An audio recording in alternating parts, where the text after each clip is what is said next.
What's more dangerous? A man who isn't afraid of death or one who's found everything to live for? I asked him if he was proud of me. He emphatically said yes, as he laid his pecan-colored head on my chest, and I went through my mind 1,000 times to figure out what that could possibly mean, and every single example ended in motivation for me. So you may not be afraid to die, but I'm more afraid to let them down. And I found something to live for, which is a dangerous motive forever fueled. See, your thoughts may be involuntary, but my actions are very calculated. I was a man with a plan, but now I'm a dad with a decree, and you can't take that from me. My sons ain't raised by no coward, and they won't be one either. If this be the measure of a man, the yardstick gonna need way more meters. I take it too far, so they never come up short, because I found everything to live for. COVID-19 has changed how we show up and show out with our family. Now it's time to take the first step that lets us get back to talking smack with a side of mac and cheese. Before we can safely come together, we need the facts. As COVID-19 vaccines become available, you may have questions. Should I get it? Is it safe? Should I wait? It's smart to question. Now, get the facts at getvaccineanswers.org so you can make an informed decision when vaccines are available to you. It's time for a talk. If you're 45 or older, you need to get yourself screened for colon cancer. This disease can be very treatable when caught early, so the sooner you know what's up with your health, the better. The good news is that there's options for getting screened that are easier than you think. Get informed. Hey, we're all busy and we think, when would we fit it in? Well, make the time. It just might mean more time with your family down the road. If you're a man or a woman, 45 or older, I'm talking to you. I've lost good friends, young friends, to colon cancer. Don't make the mistake of waiting until you have symptoms or think that you have no risk because it doesn't run in your family. Everybody needs to be screened. So, take control. Get screened for colon cancer, 45 or older. Learn how. standuptocancer.org/colon cancer. I'm going to talk to you about physics. Come on in, girls. Let's go.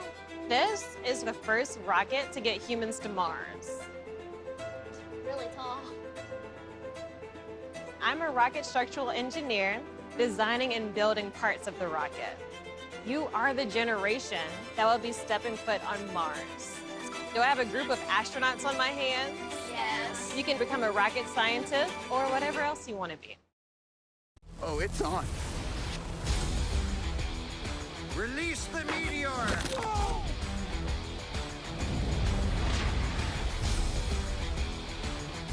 He's looking at you, kid.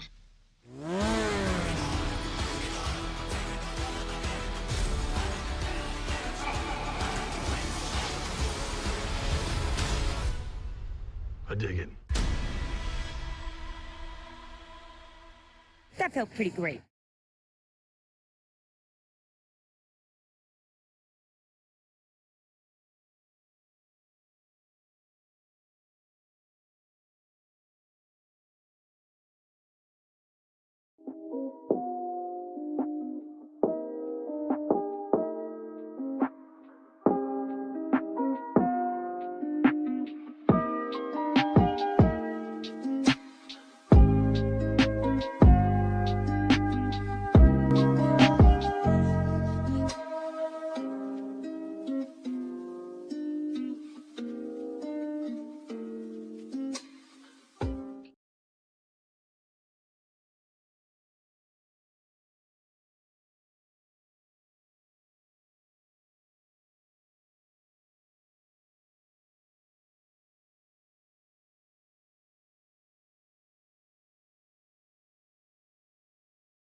shining, shining, nice and bright, bright.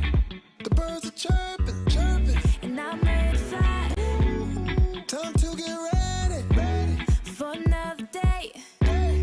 No one can stop us. Oh, we gon' learn to play. Oh, every day we learn and play. We do our best, so we'll be great. You do your best, best, and I do mine, mine. So let's get ready, ready, ready. 'Cause it's about that time. Good morning, morning, you good morning. How do you do? Good morning. Time to be great. Good morning. Let's do it. Good morning. Just dance and play. Good morning. So start the day. Good morning. Open your eyes. Good morning. Reach for the sky. Good morning, morning, morning, morning, morning to you. Good morning, morning, morning, morning. How do you do? Good morning, morning, morning, morning, morning to you. Good morning, morning, morning, morning. How do you do? Good morning. You see me on my grind. Woo, stars got to shine. I'm a supernova. Yeah, you see me taking over. Yeah, I'm on the move. I got a way to shine to. So let me hear you say, every day we gon' learn and play. Hey y'all, hey, good morning. Today is Winning Wednesday, and it is May 5th, 2021. And we're live on the Rolling Out AM Wake Up Call. What's good, y'all? Happy to be here with you guys today. So let's get into some of this news for today. So if you guys were tuned in to the top of the show, you would see that we have our monthly conference, Design and Dialogue, that is coming to you on March 21st and March 22nd. Be sure to tune in. We have some great sessions in store for you.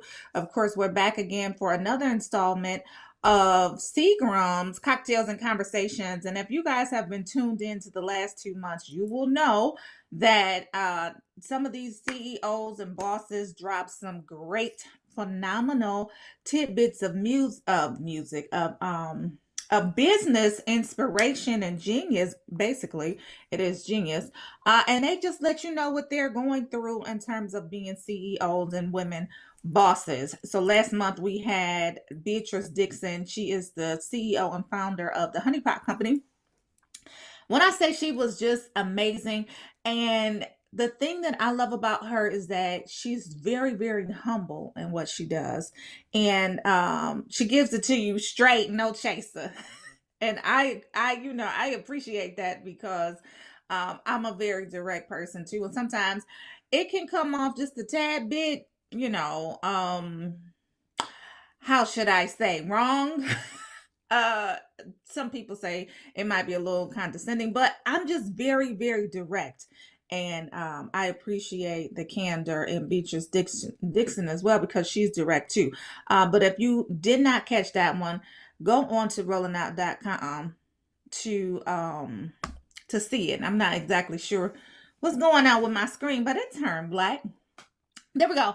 So she was on there. Catch the recap. It is on rollingout.com right now.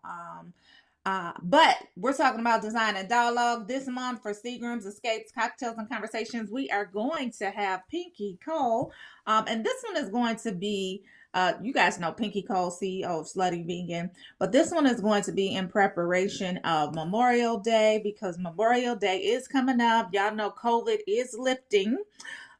We have not, completely gotten rid of it. However, people are getting vaccinated by the millions, and so people will more than likely be out for our Memorial Day weekend. And we are doing this, of course, ahead of Memorial Day weekend so that we can help you guys prepare for your holiday weekend. So you guys saw it. Go to tinyurl.com/design and dialogue, DIALOGUE.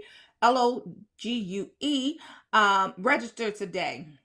It's going to be some phenomenal stuff. So aside from Seagram's, we also have some great panel discussions that will take place that will help help you architect your life, design your life, and help you just get a leg up. We're all suffering during this pandemic, and we all have the ability to design and create our lives, and that's what we need to do. So, in other news, today is Cinco de Mayo. Y'all remember that song? Today is Cinco de Mayo. Producer TJ talking about no, he don't remember. But today is Cinco de Mayo, and so y'all let us know where you're celebrating, how you're celebrating Cinco de Mayo, in the comments. Drop it in the comments. We definitely want to know. When I was living in California, Cinco de Mayo was, of course, a huge holiday, and people all over celebrated. We celebrated in the schools. Of course, we couldn't drink then. But we celebrated in the schools. They were celebrating in the streets. It was really like a huge celebration. So, Cinco de Mayo, y'all let us know. Gotta take that first sip of coffee in the morning. But y'all put it in the comments on Facebook and let us know how y'all are celebrating Cinco de Mayo. I'm not drinking. I'm gonna go on a little fast. I drank enough over the weekend to last me a while. I'm just saying. I want to go to Facebook to say hello. Hold on, sorry y'all. Trying to get on Facebook, and sometimes y'all can hear.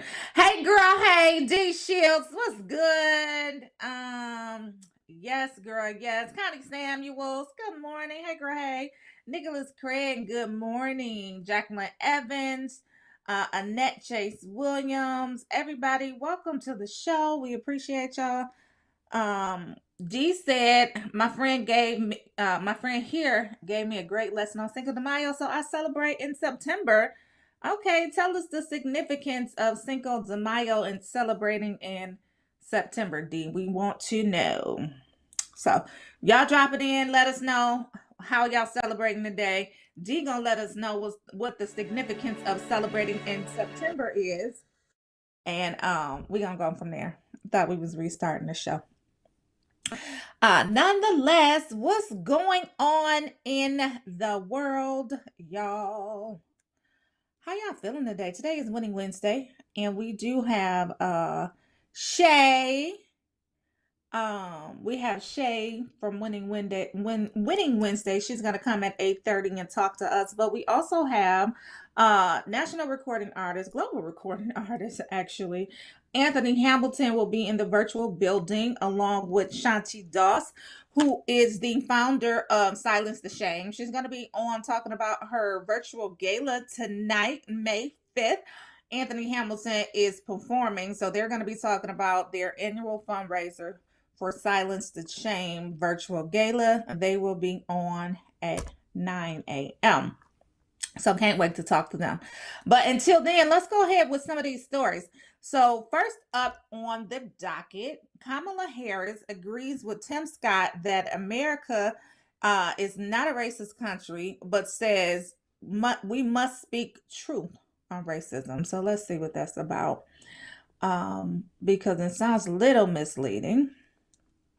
But Vice President Kamala Harris said America is not a racist country, but the nation must speak the truth about its history with racism on ABC News Good Morning America on last Thursday. So she said her comments were in response to Senator Tim Scott, Republican of South Carolina, who gave the Republican Party's rebuttal to President Joe Biden's speech to Congress last Wednesday. Scott, the only Black Republican, the only Black Republican in the Senate, spoke about his own experience with racism in the U.S., and the senator contended America is not a racist country and said progressiveness perpetrates discrimination akin to Jim Crow era policies. So 100 years ago, kids in classrooms were taught the color of their skin was their most important characteristic. And if they looked a certain way, they were inferior. Today, kids again are being taught that the color of their skin defines them. And if they look a certain way, they're an oppressor, Scott said in his speech. It's backwards to fight discrimination with different types of discrimination, the senator continued. And Harris is the country's first Black and first Indian American vice president, disagreed with some, but not all of Scott's statements.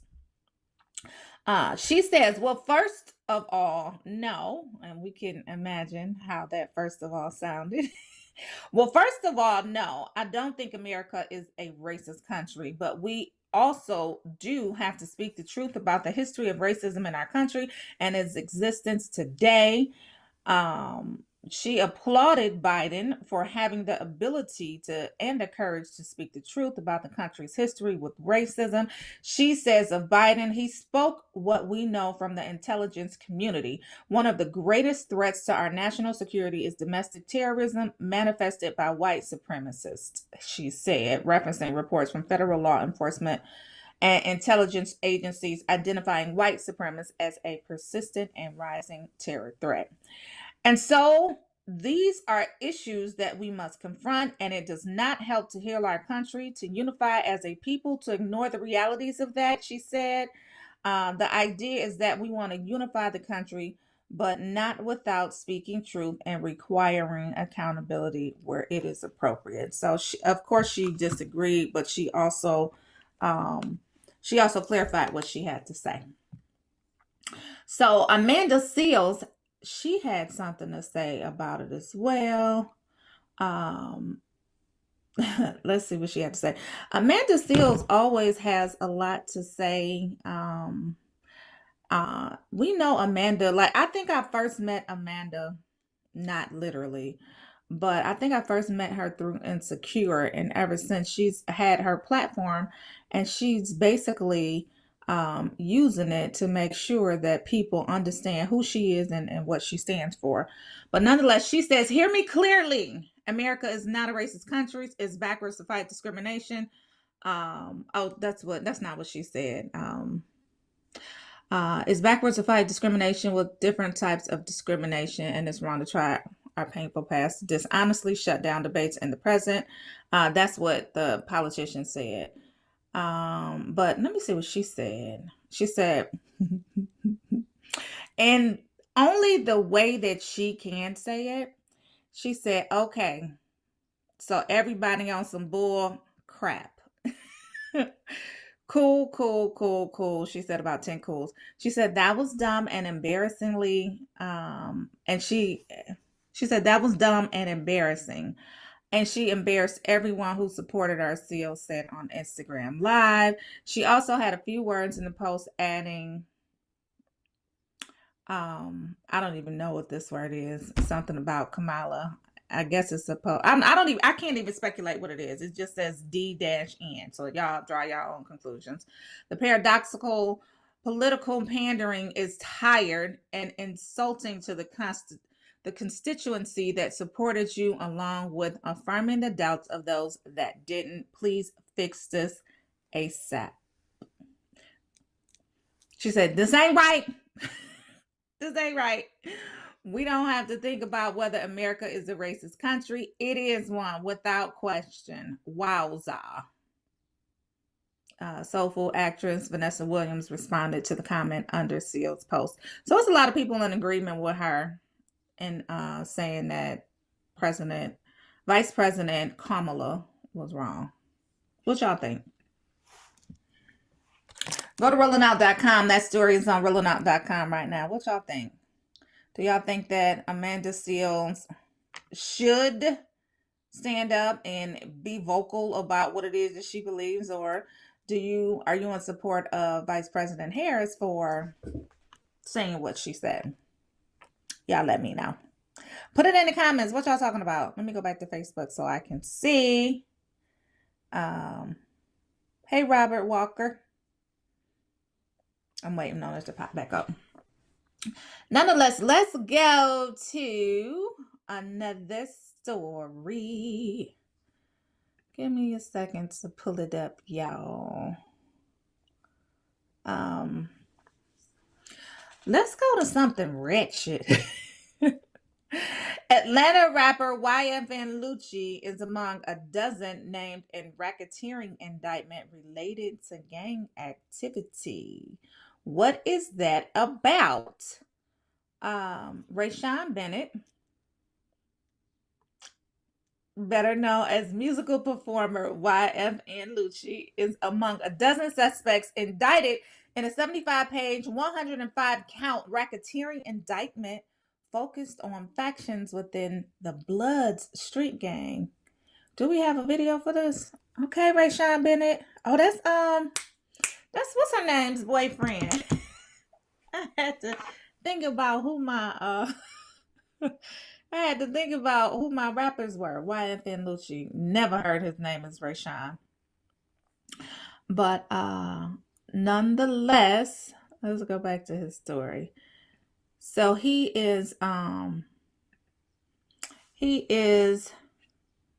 it says this indictment is unprecedented, period, said the Fulton County District Attorney. There's been a huge spike in violent crime, he said. I made a commitment to bring the best and brightest minds here, many of which you see sitting here right now, so that we could deal with this issue of this violent crime. Joining Willis when she met with Winnie were key members of her staff, including recent hire Mike Carlson, one of the state's most renowned gang law experts, RICO expert John Floyd-led gang unit prosecutor Karen Convery, as well as top law enforcement officials. The first thing that we need to do, or the first thing that we had to do, was recognize that there is an absolute gang problem in this county and that we were going to take a strong stance against that. Willis said she and her team used a YouTube, she said she used a YouTube music video entitled Shine On to shine the light on the alleged gang associations of the two performers, YFN Lucci and Bloody J, who are both named in the indictment. The indictment says the video includes lyrics promoting criminal gang activity. Y'all, I don't understand. What y'all think on Facebook? Why put all of this stuff? Like, it's been proven time and time again that they use these videos as your truth, and they use them against you. So it don't look like he's getting out anytime soon. Do y'all know if Ray Janae is still dating him?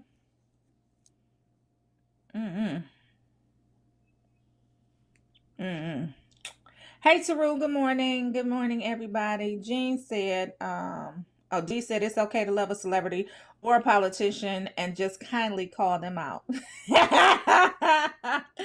said, I am fully aware of why Madame Vice President said it in that way, doing her job without tension. I get it. I kindly disagree with her. Jean said yes. And Dee said, because if America is not racist, go ahead and deposit my reparations. That part, D. That part, D. But going back to YFN Lucci, y'all got any comments on him? Y'all think he gonna see the light of day? And is Ray Janae still dating him? I'm just curious. I know she had gone on social media and proclaimed her love for him and said that she was still, or he was still holding on. She said something to that effect. Anyway. Okay. Hey, Kathy. Hey, girl. Hey, Kathleen is in the comments. She says people do anything for 15 minutes of fame. Remember the Chamber Brothers in Detroit back in the early 90s. Listen, y'all gonna learn. Stop putting all y'all life in these videos and saying that you rep the streets and this is your real life. And then when they come back and indict you, they got evidence. And how can they prove otherwise? So they said Lucci just got out on bond for murder also. Y'all remember he was the same rapper that was in the vehicle, and I remember distinctly having this conversation with my son, like, don't hang around stupid people. Just don't hang around dumb people, because when they do dumb stuff and you hang around, then you can get the blame for it as well. But I believe he was one of the same rappers that was in the car. He was in the vehicle, and they had shot somebody and threw him out the door or something like that. And I don't know if he did the shooting, but he was an accomplice and he was there, and so he had got brought up on murder charges. Uh, Riding in the car doing a drive-by. Yeah, he didn't do the shooting, but listen. Don't have dumb friends. don't don't have dumb friends. Birds of a feather flock together. Uh, let's take a break because it is 3 minutes to 8:30 on the Rolling Out AM wake up call. We're gonna take a break from news right quick, and we are going to welcome Shay Wellness, Shay, our wellness guru, and her guests as well, because today is Winning Wednesday, and they are in the virtual building. We got Shay and Flora. What are we talking about today, Shay? Hey, girl, hey. Hi. Hey. Happy Wednesday. How is everyone? Wonderful. How are you? Good. The sun is shining, so I'm always doing great. Nice and If bright. the sun is shining and I woke up, I'm good. I'm good. No Love it. complaints. How are you, Welcome. Miss Flora? I'm doing well. I'm doing well. Sorry, I'm a little blurry. I don't know why it's a little blurry on the screen, but hopefully that'll go away in a bit. But hopefully, it's Wednesday morning. It's over the hump day, but we're here. We are Right. winning. We made it. We are winning for sure. Mhm. Well, welcome, Miss Flora Egbe Edang. I'm saying it right?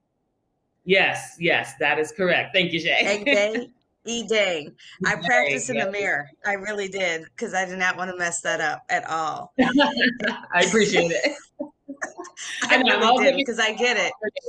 So, I really appreciate understand, because as Shay and there's a Z in my name, it's been messed up for years now. So I was like, I got to get this right. Well, welcome to Right. Winning Wednesday. I'm so excited to have you here. I know it's been a minute since we've seen each other. We were at an event last year, and then boom, the pandemic hit. So glad to see your face and be able to sit down and talk to you for a bit.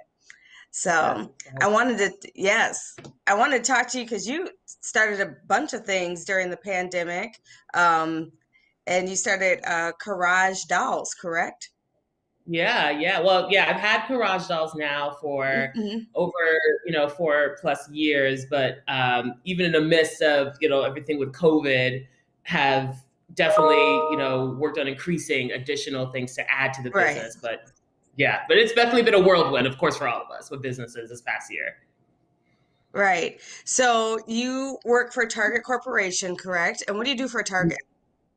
Yeah, so at Target, I specifically lead our Black audience marketing strategy. So specifically focusing on, how are we, deepening our engagement and reaching and growing with our Black consumers as we speak to things around cultural heritage moments, as we think about year round and content and creation, as well as in partnerships. So really showing up, how are we ultimately showing up with and for our Black consumers in the community, and how is that showing up as well, and making sure we have relevancy in our products and relevancy in our messaging.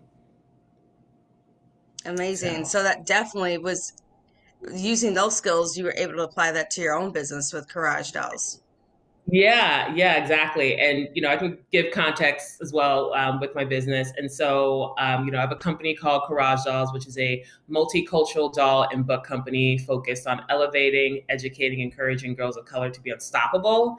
And so really rooted in the notion of representation and not seeing, necessarily much toys on shelves that were really reflective of young girls of color today. And, I was inspired when I watched this documentary actually in high school called A Girl Like Me, which a test was done. I'm making the doll test that's been done to, it's been done over the years to really study the impact of colorism, honestly, internalized colorism and segregation, and what that has done to young Black children. So just for those who may not know, a group of Black children, given a doll, a white doll and a Black doll, and they're asked various questions such as which doll is prettier, smarter, so on and so forth.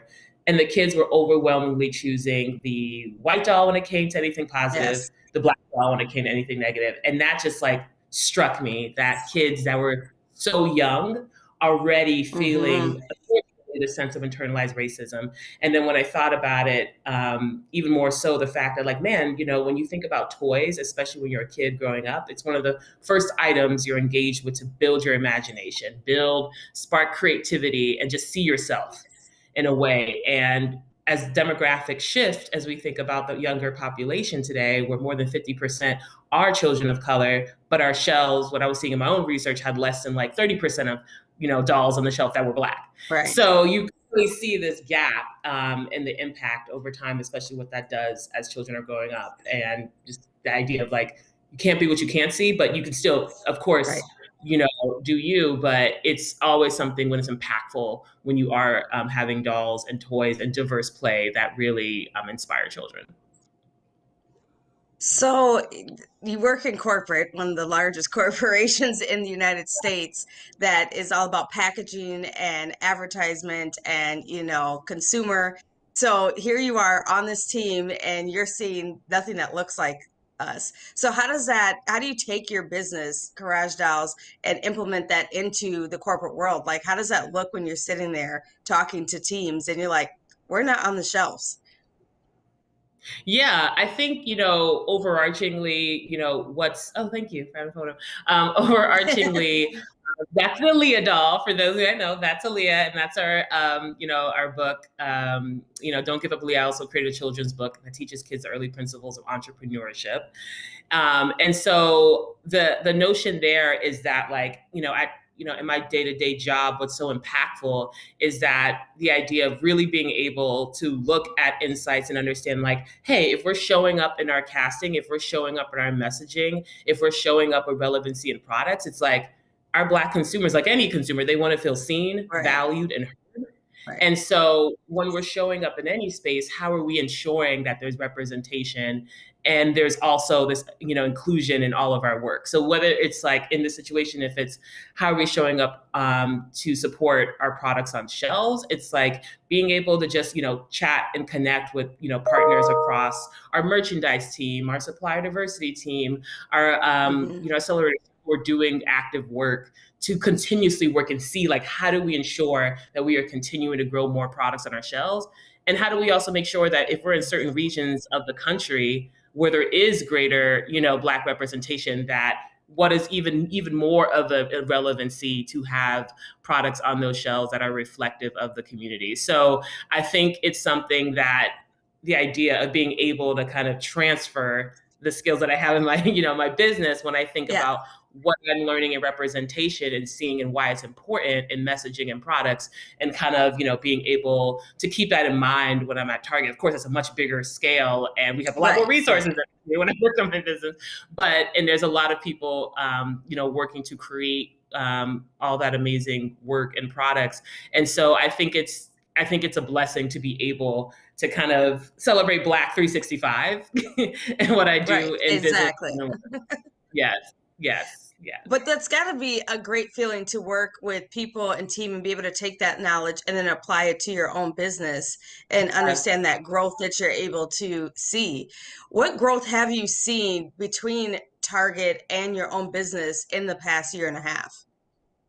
Yeah, I think, to really lean into, especially for my business, I think in the midst of things with COVID, it definitely had me take a step back and think about, like, what is it that I really want to ensure are the values that I'm coming across with the business? Like, how am I understanding, of course, in the midst of, the most massive racial reckoning we've had since the civil rights movement, I was seeing a lot more, engagement coming from people who especially were like white mothers who were just like, I'm honestly like, yes, my child isn't Black, but I'm trying to understand, and I know the importance of why having a Black doll would also be important. And I've also encouraged and spoken more to families in terms of, like, how do you also use this as a tool in terms of, having conversations about race? How do you build the narrative around diverse play and why that's necessary and needed to build empathy? It's a way for,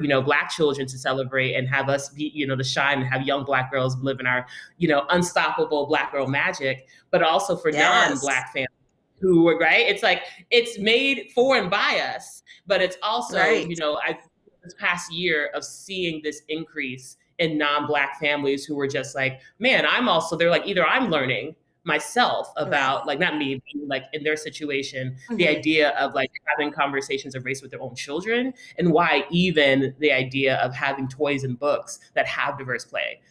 So I think that that's been definitely kind of a big, increase for me this past year in terms of content, in terms of partnerships, and thinking about what it's more than just a doll and more than just a toy and a book, but what also is this instilling and values. And then another thing with that said, like, I was supposed to last year kind of come out and just so people see again, this is the doll, Aaliyah, just so people are seeing it. So, but you got to show the real thing and showing, like she's she beautiful. has She's beautiful. She's matching shoes and everything. And one of the key things that, I came to realize last year is that, the impact of COVID and what it did to Black bodies, books, and Black businesses was truly just the idea of like how that impacted us. And so I actually worked with this amazing young Black female designer. And then I wanted to actually like, okay, how can I either have a section of my business where we're donating funds to organizations that support initiatives addressing racial justice or food justice. So I ended up launching kind of this always on fundraiser called Cultivate Courage. And, it's a line, so working with this designer, she created this amazing logo that we ended up, putting on shirts and mugs and bags. And like, if you go to my website at courageDolls.com and see that section, like all the proceeds of those items go towards organizations that are addressing racial justice and food justice. And so we're trying to work on continuously changing up the brands that we're featuring, the organizations, but that was something that I wanted to implement as a new initiative. Do you have a shirt that you can show us? Do you have one by you? I know. I'm like, if you no. I will have to go to the room. No, it's okay. I didn't know if you had one. No, that's fine. I know. But something I love. I didn't ask you to bring that. That's okay. So two things that resonated with me was empathy and representation in the household, right? In the white household. And during this time, that's what I think as we get through these, the uncivil arrests and like you said, the most trying times in over 100 years, is that representation of the Black family, of the Black doll, of who we are in the white household. So they have that, and leading with empathy, because I think that's what's been lacking, is no empathy, right? Of who we are, and that we are human, and we are bodies, and the trauma with us. And so if white mothers are understanding that and saying, hey, Jenny, you need this doll too, you need all these dolls, they'll understand of where we're coming from. I think that's where it's going to resonate with everyone. I think that's huge. Yeah. So when I was looking at this, I was like, the simplest things like a doll and a book, right, in a household can really teach everyone, and not just like to play with the dolls, but people collect dolls. So this is something that I'm looking at that can be a gift for someone that collects dolls. Like, here's a gift. You want some representation in your house? You want to do a change? Here you go. Here's a set of dolls from Courage Dolls, and how you can help, support a Black business.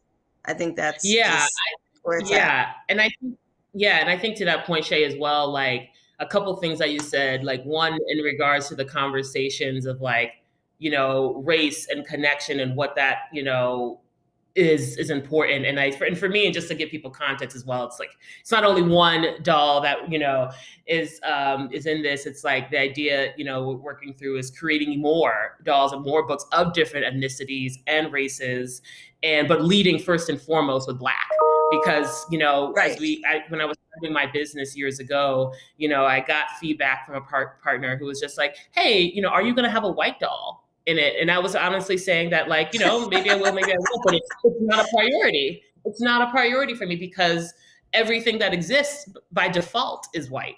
And so like, exactly. So the idea of like, I'm focusing on where the biggest need is and where the biggest gap is. And it's so important that if you design for those who are being the ones that are left out the most, like you are able to impact all versus having it be the other way. And so, the importance of that. And that they even ask that, like, that you still aren't understanding. You're already on the show. We don't, I don't know. Oh, no. I'm born and raised in Minnesota. I'm not surprised by anything. I get it. That's true. So, but Yeah. just that you know, like Toni Morrison, right? When they asked her, "Are you going to write about white people?" She's like, "What? Are you not getting under what we're doing here?" So I get it. So, question: taking these dolls and representation overseas, like how can you get black dolls like to Germany? Someone's asking. You know, that American base, that's a big thing. So people have been having problems, like they have to send it over there. And is Courage Dolls in Dolls in Target yet? So, okay, so answer the first question. That's actually a very interesting question with I guess the military base. That isn't the first time someone has brought that up to me in terms of like, have you considered having these items? I have not necessarily looked for it. I am very much open to the conversation, and whoever posed that question, like, if you have more information about that or that process, I would love to absolutely chat. Where I've been thinking about, especially just like expanding more kind of connections and avenues of distribution, like keeping in mind, like I've been talking quite a bit lately with teachers and educators and thinking about the notion of like what the principles of what the book and the doll represent and how can that be used in like learning plans for schools and children, or how could that be items added into schools. And so that I think is definitely areas of opportunity. But I really love the notion, I come from advertising, so I used to do advertising focused on target active military members. And so I remember the idea of connecting and trying to reach military members and spouses who were, either overseas, but also wanted that connection to kind of what they, can see or visualize themselves back in the US. And so very much, like open to that discussion and learning more. And then secondly, just with the Courage Dolls questions about if we're in Target, I keep my brand, separate, like from Target, just to put that clarification is that, I work with Target. Target does know I have my business, but I do, keep that separate. So no, my brand is not in Target. So when they come in to pick your brand up, like they need to do that. Hey, so, right. Yeah. And I know right. And I know it's a big process. One local, entrepreneur here just recently got into Target, Black Excellence. What is a process for Black businesses and creators to get their products in Target? I know it's really difficult. It's a long process. Do you know the process to do that? I'll be honest with you, I don't fully know kind of all the context of the different lenses. It's like, I know one of the things that I do want to kind of plug right now is like at Target, one of the things the brand recently came out with was a big focus and commitment about, a $2 billion commitment that they made and came out with recently in terms of increasing more Black-owned businesses and brands on our shelves. Right. And the goal is 2025 to increase up to 500 Black businesses on our shelves. Okay. And so y'all listening? 500. And so one of the big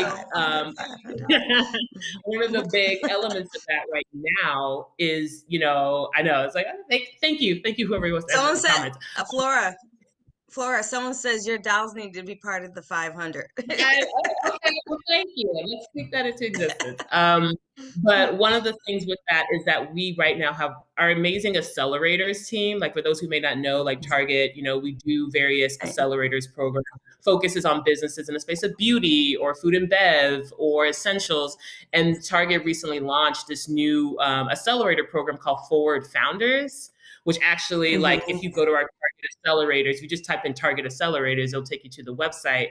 And it's actually, for people who are interested in applying to that program, like the way that program was designed was truly thinking about the needs of Black entrepreneurs at the heart of it. Like they developed a council made up of Black entrepreneurs with like, Black and Bold founder, the founder of Rosen Skincare, founder, of other brands, to really think about how do we formulate and think about what are the existing barriers of Black-owned brands today to get into a retailer like Target or any place, and how do we construct and build a whole new process for an accelerator? And so that is something I want to plug because, like, I think it's important that not the idea of we want to just get more brands on the shelves, but how do we help these brands thrive and succeed? Not just like, hey, here's a number and a quota, and then the brand comes off the shelf. Because I will say, I'm not gonna lie, it's a beast to, go through the space of retail and understand all the logistics there. But it's a program that is trying to help support early stage businesses or businesses that, are really, maybe not today, they may be ready for shelf, but like within the next.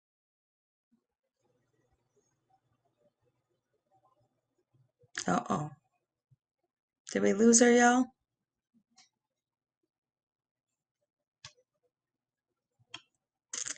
Flora. I think she dropped. Okay, well, we're gonna we had it going. I think hopefully she'll come back in a moment here. Absolutely. I was enjoying her conversation. I know. I know. I love her dolls and her product. Sorry, there you are. My shoddy Wi-Fi totally cut me out. So sorry. Okay. Just blame everything always on COVID. Everything's COVID's fault. So COVID did it to the internet. COVID did it. So you were saying, Flora? Yeah. So you were saying? Yeah. The last thing I was just going to say, like I said, the program is called Forward Founders, and the application is actually open right now, I believe through May 12th. So if you are an entrepreneur who's like in early stage and kind of, especially they're looking at a spectrum of it's product-based brands they're looking to focus on. And so the notion of like, if you are interested in that program, it's the idea, like I said, is not to have businesses just get on our shelves, but how are we actually helping support, teach the ins and outs of retail, the understanding of inventory, being able to make sure you have your numbers up and everything, being packaging. So if you want to, I would say that is probably one of the best things that we're developing as a way to give access behind the scenes. So Forward Founders, targetaccelerators.com. Y'all hear that? She gave it to you. She gave me the straight plug. She gave me right to the website. That's the biggest plug. Goes directly to them, so you can't ask anything else. And someone, Flora, said they have an exchange rep that can help get your product over to the bases in Germany. Oh wow! Okay, let's go. Let's go. Level up. Let's go. Let's go. Absolutely. Yes. Like send information, things of that nature. Like we'll make sure before this call ends, like I'm providing my information. But absolutely, truly open to that. And are your dolls in any store? Oh, sorry. Oh, right now.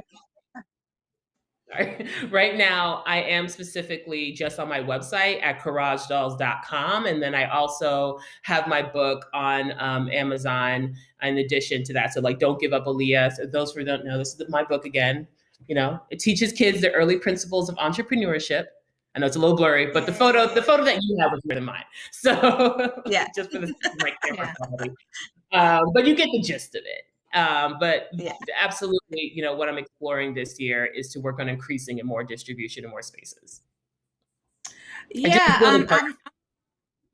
I'm loving the entire conversation. No worries.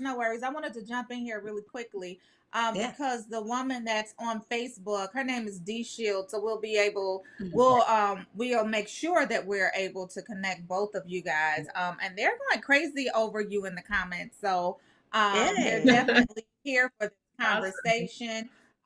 One of the other comments was that Jean Bracy, she's also one of our devoted, dedicated fans. We love Jean. She says, if enough people ask, the exchange will order some. She said, it took my brother 4 years of people asking for his Black-owned vodka company to get onto base. And I think they're now at Fort Bragg. So definitely we'll make that connection for you. D Shields, and she'll probably be reaching out via Facebook or whatnot, but we'll make sure that we get her your contact information as well. So and then I wanted to ask, look at God. Y'all know, look at God. Black people just look at that, Portia. Winning Wednesday. Look, win that quick. There you go. And then we also want to get your book onto blackbookstore.com. So we'll be reaching out for that as Oh. well. And then in relation to the books, the character in your book, Aaliyah, Dee said that's her granddaughter's name. So perfect. She's definitely going to order the book. Yes. Listen, you just making all type of connections this morning. Oh, that's awesome.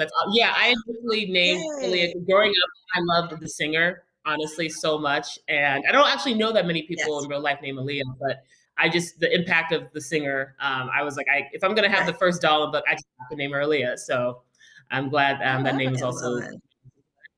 Love that inspiration. And then lastly, give us that website one more time, because I know people were asking for that again in terms of getting the Black company to Target. Yeah.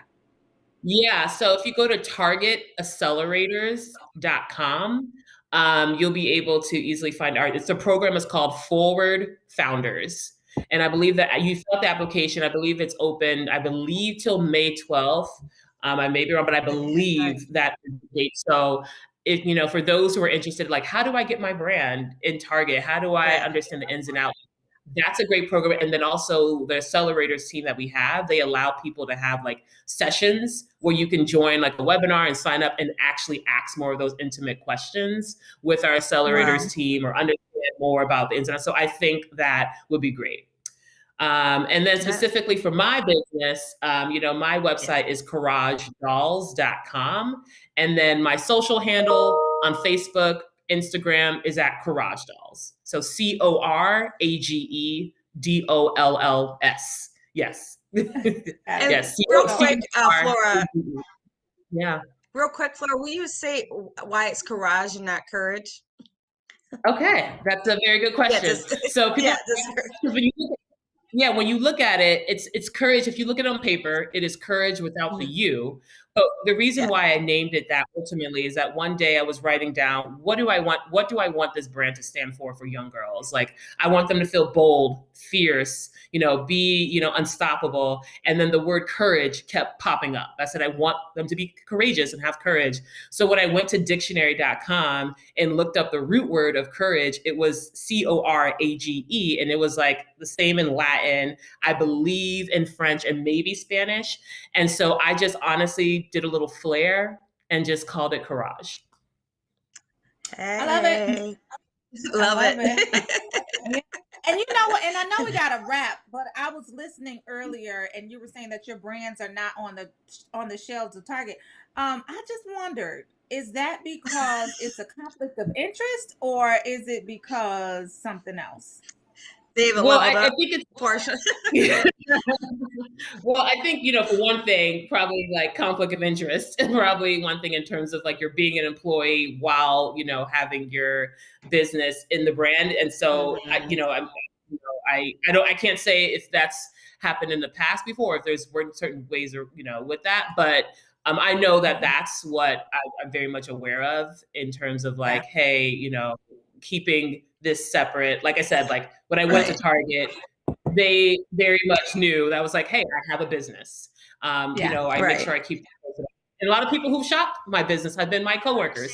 So it's very, it's very great. But at least for now, I, very much just focus on just like, hey, I'm not doing anything that's like against any rules or anything. So, Right. But I'm not, but I think, I think as society changes and this idea of like so many people who are working on their business, especially Black entrepreneurs, also are working full time or also doing. So I think the notion of where a company's heading and either embracing that differently or how are they integrating that, I think is a lot of opportunities.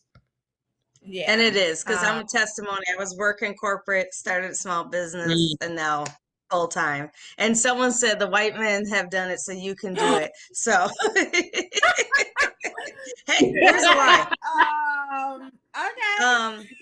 What? They said it. No, they said it. They said it, and I agree.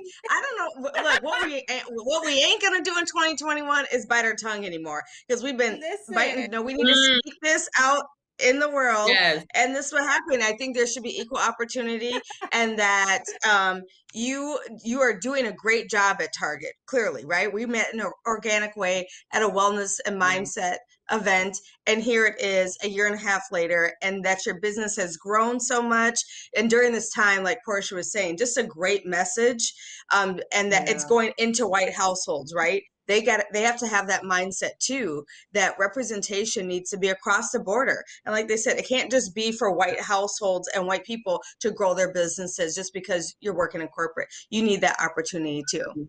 So we commend you and salute you, Sister Queen, because you are winning on all levels. We absolutely love it. The message is everything. It's everything. I definitely will be supporting. We'll definitely connect with you with some other opportunities I have for you too. And y'all check this out. Yeah, someone says it's time for Florida rise. Rise, Florida, rise. Let's go, girl. Let's get it. Yes. Let's get it. Let's get it. CourageDolls.com. Follow her. Get at her. We need to support her. These are beautiful dolls, a beautiful book, and a beautiful message at this time. Yes, show it. Show them. You see this? She's beautiful. Like, it's always like the hair took the longest to make sure that like it's I our wanted hair. Look, my hair looks just like that. So, yes, like, love our hair. I'm liking your hair today, Portia. It's just slick. It's giving me Sade vibes. Yeah, just slick shows your face. I'm liking it. Just like it. Simplicity sometimes. Simplicity. Yes. But thank you so much for joining us. It's always a pleasure, and it's great to share with the rest of the world what great entrepreneurs are doing here in the Twin Cities. As always, thank you to the listeners, and inhale the positive, exhale the negative. Happy Winning Wednesday, everyone. See y'all next week. Thank you. Thanks so much, Flora. We'll be in contact. Bye. Thank you. Y'all take care. Thanks, Jane. You too. Thank you. I'm buying a doll too, Jean. Listen, I got Christmas gifts on deck for all the little girls in my life, and definitely buying and going to support her. Dolls, books, all of that great stuff. G says Aaliyah is my granddaughter, hair and awe. Getting that, all three granddaughters that doll. Yes, I love it, love it, love it. We have to support. And shout out to Thomas, who continues to show up. Listen, I love the love. He says, as usual, another wonderful show. Shay, keep bringing great guests. Love it, love it, love it. He always is here in support of his boo. Shay, it's his boo, if y'all was wondering. Listen, it's 9 o'clock. It's about to be 9 o'clock, and we are waiting for our next guest to show up. And guess who is in the virtual building? That's right. I think he need his own little entrance every time he come, y'all. But the first King James is here, and we are going to be talking to Shanti Dawes and Anthony Hamilton about Silence the Shame's annual virtual gala. I see Shanti is logged into the virtual building, as well as the first King James. Let's bring him on. First King James looked like he might be a little distracted, but here we go. Let me see if he can hear us. What's up, guys? Let's go. Let's bring him on. First King James, I gave you a great entrance. Did you hear it? In the building. What does that mean? I'm vibrating high. I'm welcoming you to the show. I'm giving you your own theme music. I need some more battery. Well, I thank you very much for for that entrance, and you know what I'm saying. I want to come on and guest host right quick because we have a distinguished guest. Hopefully, two of them. Shanti Dawes, who is a music industry legend, and has been in the game for 2 decades. You know what I'm saying? Basically, we all know that she came out recently talking about Silence the Shame, a foundation that she founded in regards to answering about mental health in the Black community, and something that she has experienced as well.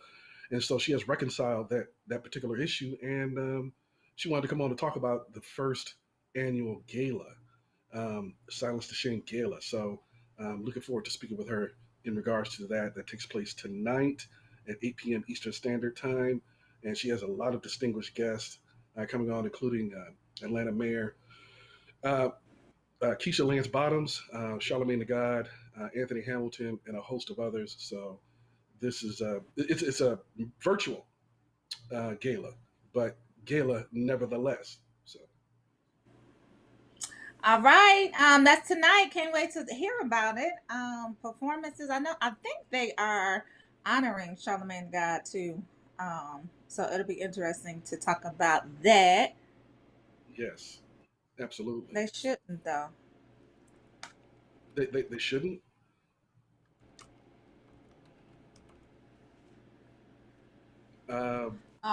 They should. Yeah, Well, they why are you hate? on this morning, D. We're trying to get them on right now. Let me work some magic right quick. Somebody not using the right number. Right password, y'all. Right password. Let me find it. Oh, okay, because they Let were me given two find separate numbers. it. Let me Yeah, they were. step. Oh, they got it now. I don't know. Oh, okay. I don't Well, know. Okay, they got let it me now. take a. Okay, well, let me pause. Take a pause right quick and go ahead and handle this right quick and see if we can get this together. Okay, okay. They keep canceling each other out Okay. because they're using the same password. Okay, let me go ahead and handle this right quick. Okay. Okay. I'm gonna put it in the chat though. You got the passwords, right? Did he leave? No. He left me.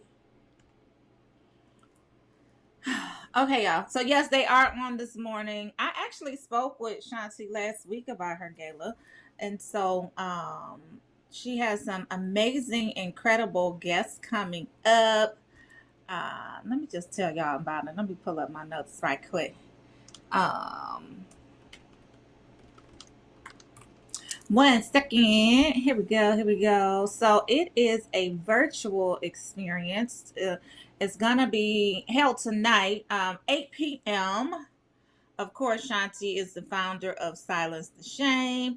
Um, Registration for the event is free. You guys can go to silencetheshame.com slash Silence the Shame presents a Brilliant Mind Gala.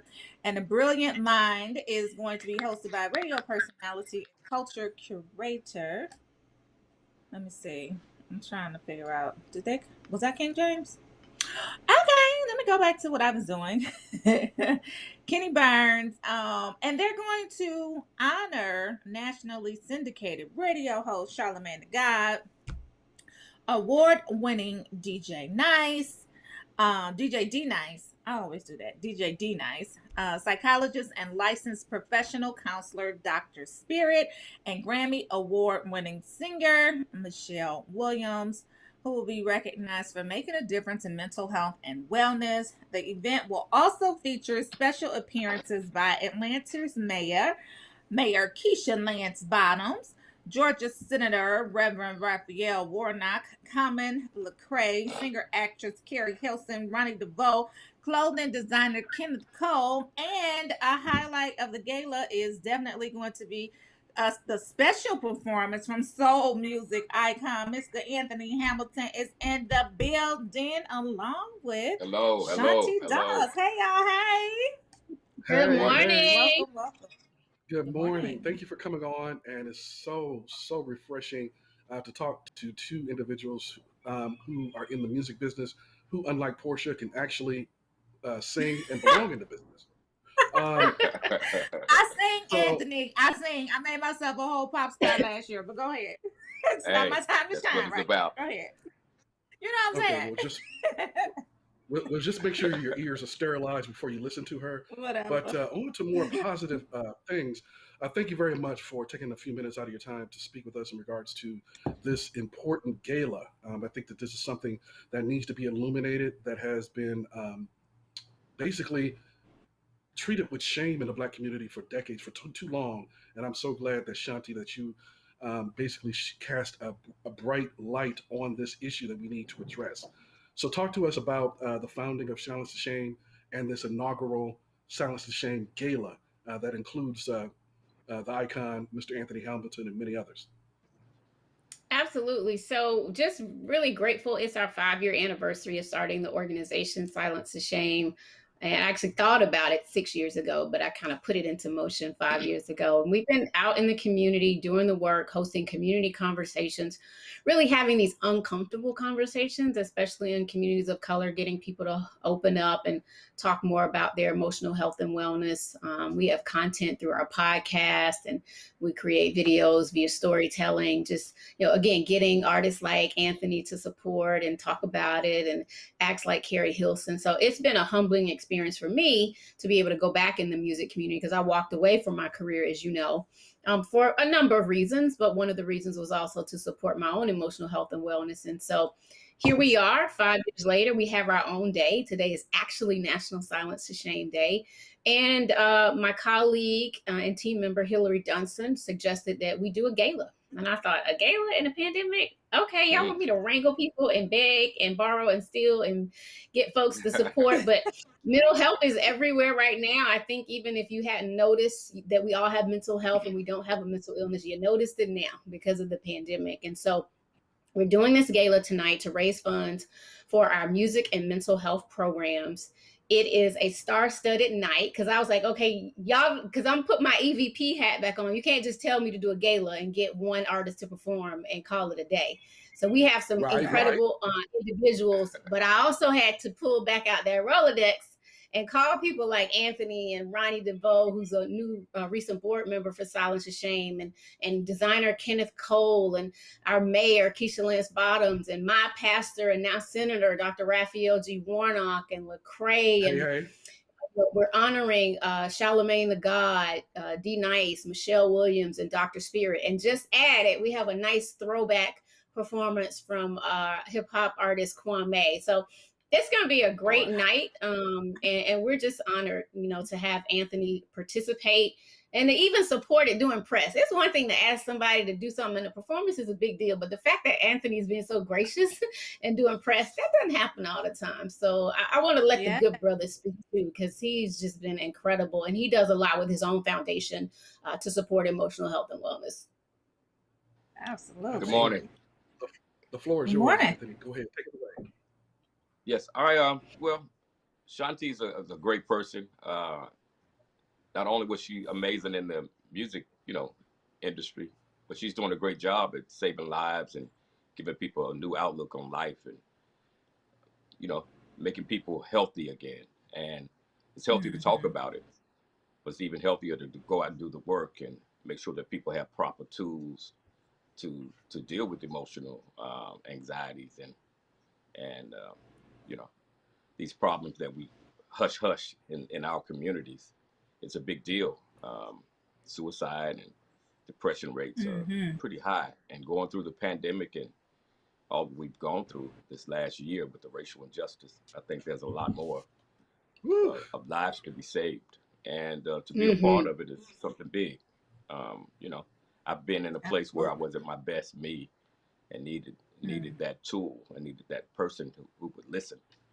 And it's just healthy for everybody. A healthy community makes us all better. Absolutely. And I think that I would go ahead and let my co-host, a non-singer, go ahead and ask a question. Go ahead, Portia. Anthony, listen. I've been trying to tell everybody that I made myself a whole pop star last year. Nonetheless, you're trying to throw shade at me. But we spoke to Shanti last week about the gala as well. And Shanti, I want to ask you, how can people sign up? The registration is complimentary. And then I want to ask Anthony, what can we expect in terms of performances tonight? So Shanti, first you, and then Anthony. Yeah, so people can register for the gala for free, free99.com. No, I'm kidding. But they can register for free at our website at silencetheshame.com. And if you can't make the gala for some reason, you can still donate. You can text the word silence to 707070 or via the website and support us for National Silence to Shame Day. But we want you guys to register, attend. Again, we have a lot of really important stories. I was just talking to my glam beauty expert, Lisa Pope, who is a beauty stylist in the Atlanta area. And she was just saying so many people are suffering right now. So the artists are great, but she really is looking forward to hearing the personal stories of people with lived experiences and that have been affected. And so it's going to be a good night. A lot of emotions, some joyful tears and hugs, but hopefully a night of healing through music as we continue to erase and combat this issue of emotional health and wellness in the Black community and the overall society at large. So again, register at silencetheshame.com. It's free. Tell your mamas, tell your cousins and them, tell everybody to come on and celebrate. It's Cinco de Mayo. You can turn up, you can have a shot, but we also need y'all to tune into a Brilliant Mind Gala this evening.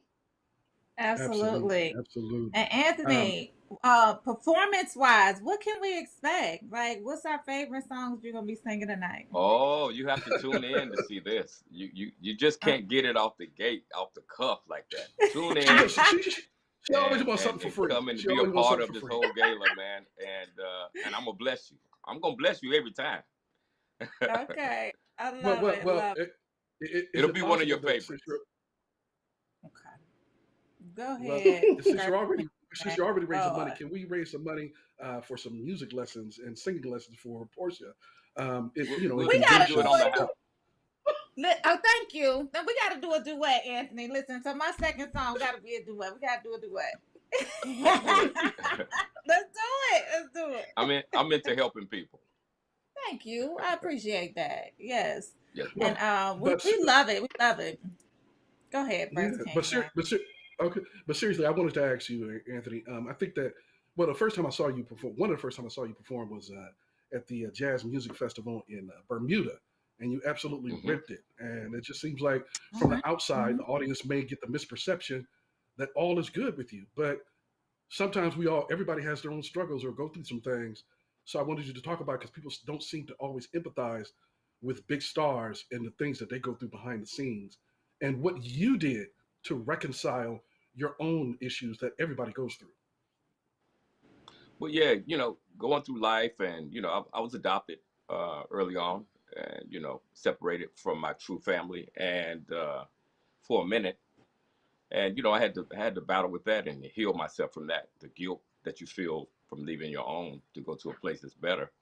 It takes a lot of healing and processing, and to get the right people to speak to and read the right books and do the right exercises.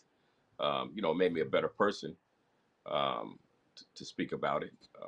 And then, being a father, being a young father, wasn't an easy thing for me. It's a lot of fear going into being a father.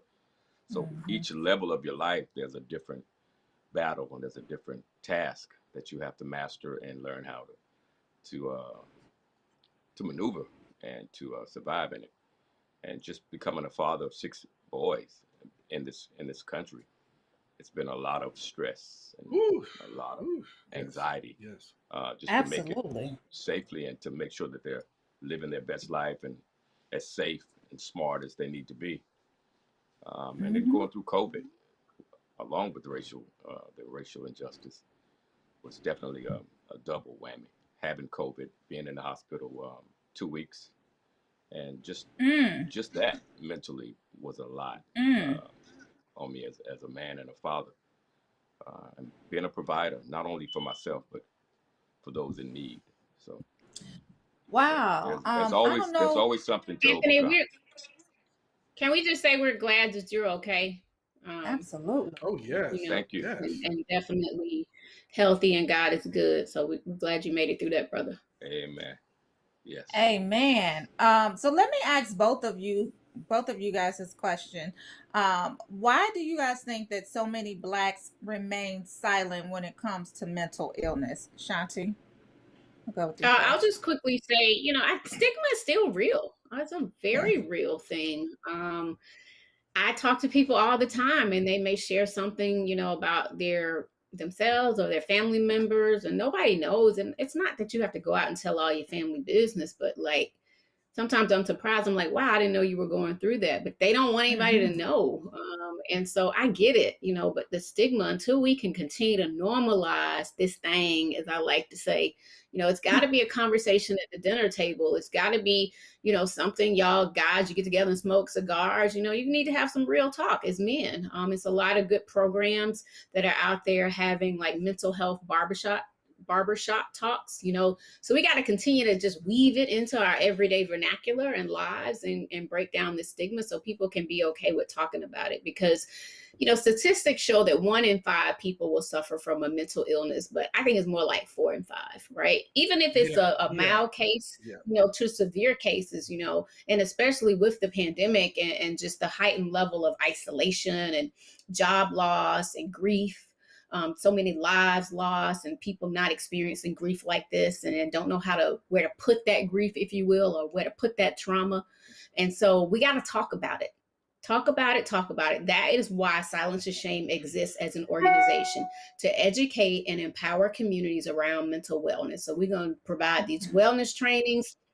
We're creating through Sony Music Publishing a partnership that we did with my good friend John Platt, a program called the Soundtrack of Mental Health, where we plan to train thousands and thousands of musicians and executives, assistants, anybody that works in the music community. Then we're going to take it into other industries. And so educate. Let's talk about it. Let's be about it. And let's get the help that we need and not be ashamed of it, because it really is mind, body, and soul.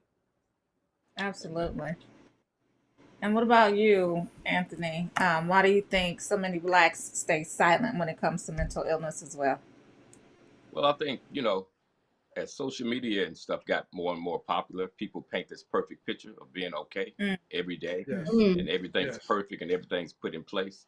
I think to compete with that, you do yourself a disservice. And once you're real with yourself and identify that, hey, I need help, or I'm suffering from this, and that's not my real life, you tend to be better off and have a healthier outlook on where you are and where you're going. And that's when it starts. I see. Love it. Well, I wanted to, ask you a whole bunch of more questions, but I promised only to keep it to about 15 minutes, so that give you time to raise some money, some funds for Portia, and get her, get her some help. Just to get her some help. But I wanted you, Shanti, just one more time, just to go over the particulars for tonight and where people can register and why it's important that they tune in. And it's free. They ain't even got to pay. It's free. Free 99. Absolutely. Once again, we want you to tune into A Brilliant Mind Gala. It's our inaugural virtual gala. You don't have to put no clothes on. You can sit there and watch it in your PJs, or just relax with a glass of wine, some water, whatever it is your thing, some cocktail snacks, whatever it is. Have a good time and take this journey with us through a virtual experience around music and mental health. Again, the funds raised from tonight's gala and throughout the rest of the month and year will go towards our music and mental health programs and beyond. We have a podcast, so many other things that we do with Silence to Shame. But register now, silencetoshame.com. And if for some reason you can't attend or virtually attend, you can text the word silence, SILENCE, to 707070. And we are a 501c3, and your donation is tax deductible. And so we hope you join in this experience with us. And I want to thank you guys, Rolling Out, for always being so supportive.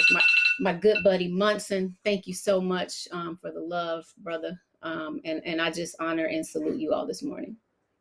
Absolutely. And I commend you both for Shanti, you pushing through and making sure that this gala came to fruition.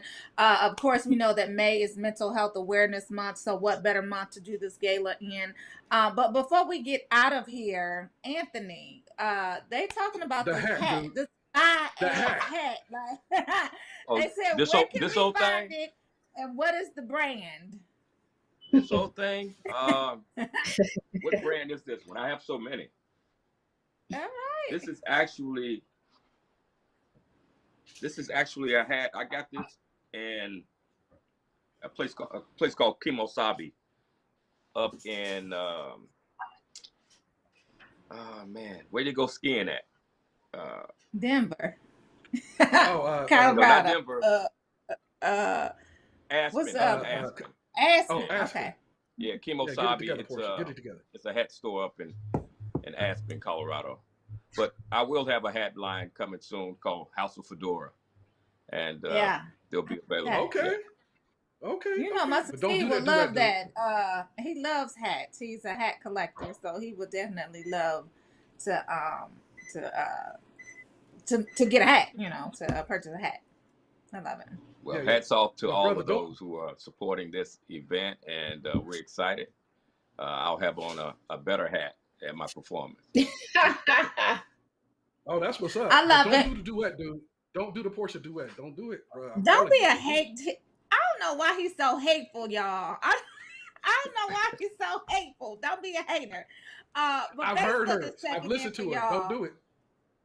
Facebook is checking in for y'all. They're saying that they're gonna sign up. They're going to attend. They're gonna be in their PJs drinking wine along with everyone else. And go to silenceofshame.com for more information. They also have great resources out there for you guys too.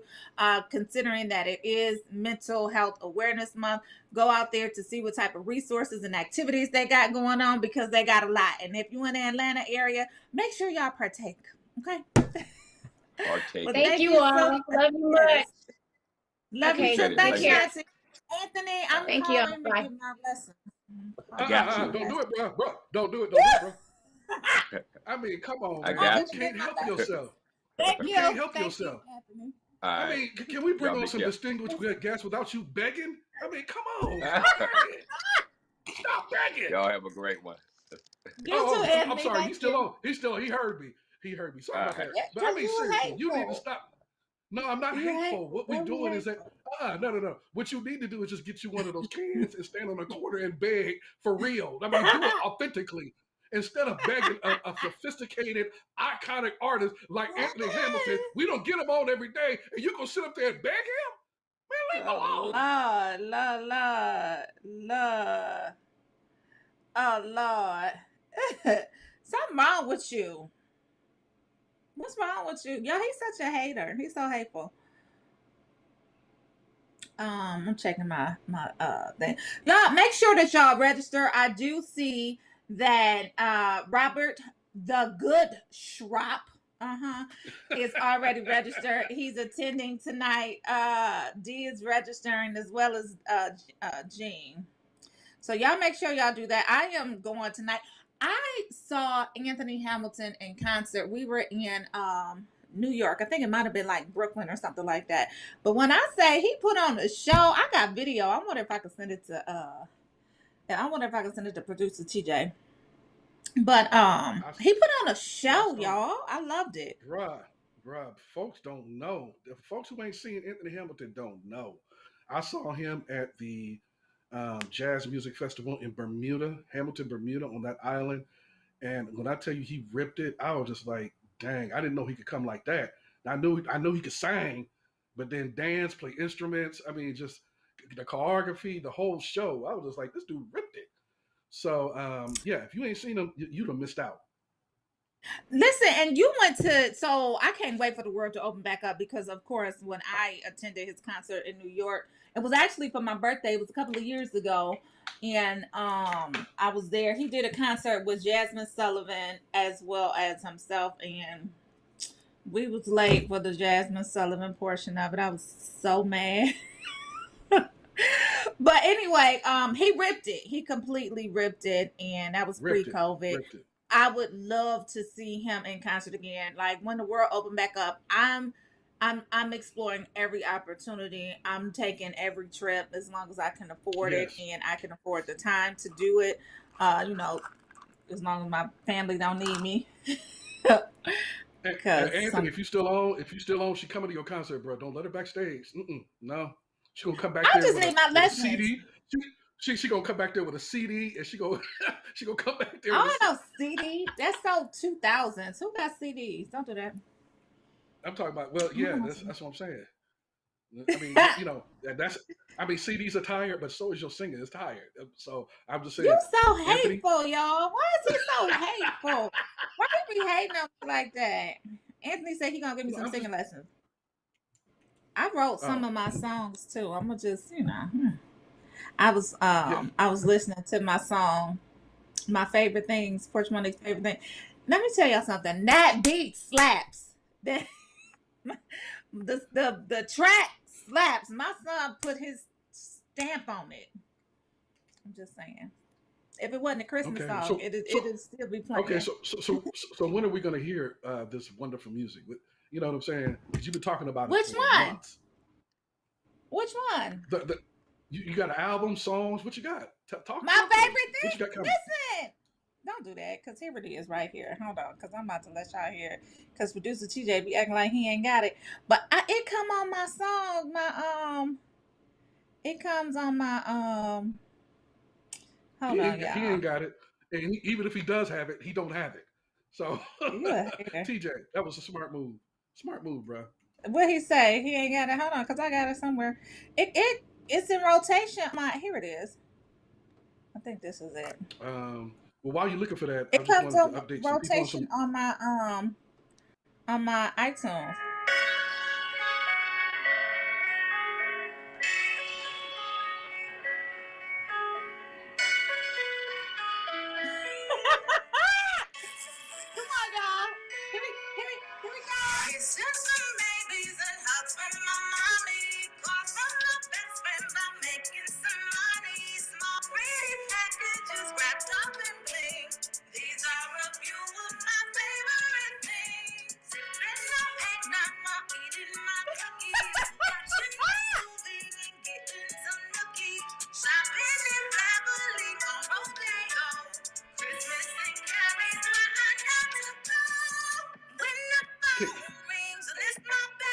Hit the mute button. Mute button, TJ, please.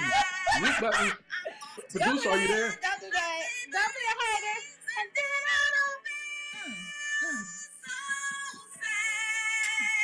That's enough. That's enough. That's enough. That's enough. That's enough. That's enough, y'all. Listen. Don't play with me.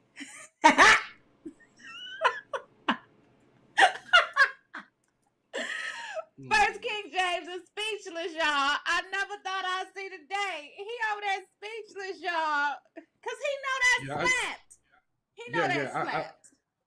I am in awe at how you have the audacity, the unmitigated gall to call yourself a singer. I mean, I just don't understand it. So hateful. Robert, I got you. I'm going to inbox it to you. I got you, Robert. Listen. Schwab, yes, D. Why is he rolling his eyes? Girl.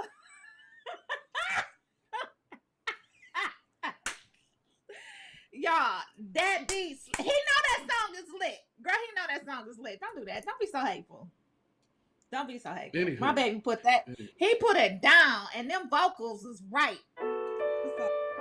He ain't have no choice. He lives in if he wants to eat every day, he had to produce the track. You made him.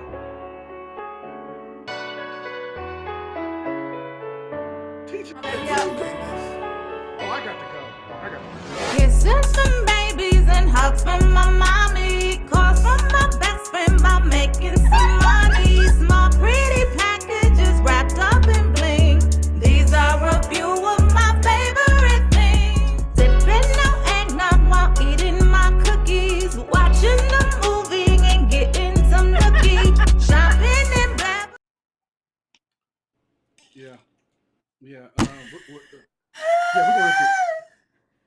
We're gonna have the district attorney charge you with felonious assault of the ears. Rings and it's my baby. It makes me so glad. Y'all love that. That was assault. I mean, you could be charged with something like that. That was felonious assault of the ears in the first degree. And so that beat the beat slaps. Yeah. On rodeo, Christmas in Cali's where I love to go.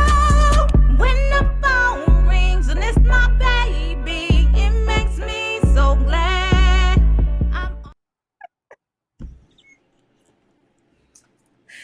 King James so hateful, y'all.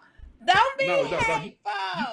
You laughing because you know that stuff don't crack. It don't. Don't be hateful. Don't be hateful. But anyway, yeah. Everybody, make sure you tune in tonight to Silence the Shame Gala. Just go on to silencetheshame.com and check out Anthony Hamilton, Charlamagne the God.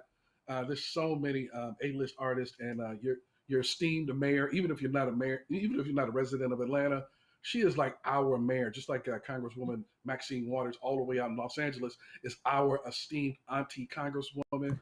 So check out this gala. It's going to be lit. Now that's going to be lit. That is going to be fire. Not what we just been subjected. Just like my debut. Reminded my favorite things, and then I don't feel so sad. What? Yeah.